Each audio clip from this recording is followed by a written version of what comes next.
ஆலயா cotton வேட்டிகள், ஷர்ட்டுகள், wedding celebration. செய்திகளை தொடர்ந்து பின்பற்றுகிறவரான் இருந்தால் இந்த குட்டி யானைகளை பற்றி உங்களுக்கும் தெரிந்திருக்கும்.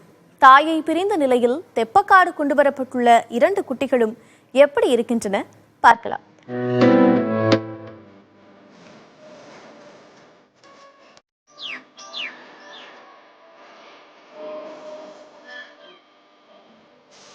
நீங்கள் நடைபயிற்சிக்கு செல்லும் போது இப்படியெல்லாம் யாராவது பாதுகாவலர்கள் வருவார்களா?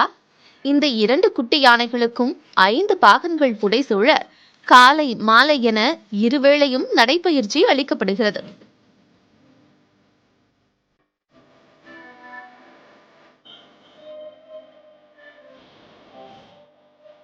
தெப்பக்காடு வளர்ப்பு யானைகள் முகாமில் கிரால் எனப்படும் மரக்கூண்டில் 2 குட்டி யானைகளும் தனித்தனியாக பராமரிக்கப்படுகின்றன.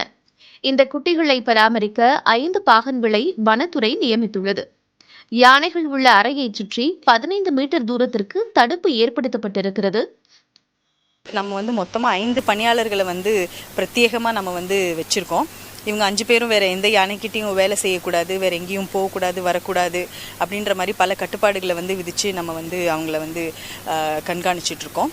மேலும் இந்த குட்டிகளுக்கு தினசரி உடற்பயிற்சி, அதோட உணவு முறைகள், இது எல்லாமே ஒரு நாளுக்குமே முடிவு செய்யப்பட்டு அதுக்கேற்ற மாதிரி நம்ம அதை பார்த்துக்கிறோம்.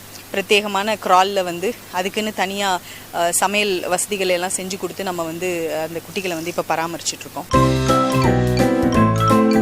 குட்டி யானைகள் பெரும்பாலும் அவற்றை பராமரிக்கும் யானை பாகன்களுடன் படுத்து உறங்குவதை விளக்கமாக கொண்டிருக்கின்றன.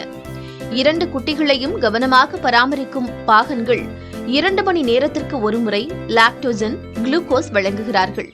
ஜீரண குறைபாடு ஏற்படாமல் தடுக்க ஒவ்வொரு முறையும் சூடான திரவ உணவுகளை யானை குட்டிகளுக்கு பாகன்கள் வழங்கி வருகின்றனர். குட்டிகளை பராமரிக்கும் பணியில் 5 பாகன்கள் உள்ள நிலையில் சுழற்சி அடிப்படையில் இவர்கள் குட்டிகளை கண்காணிக்கிறார்கள். புதிய தலைமுறைக்காக கூடலூரிலிருந்து செய்தியாளர் மகேஸ்வரன்.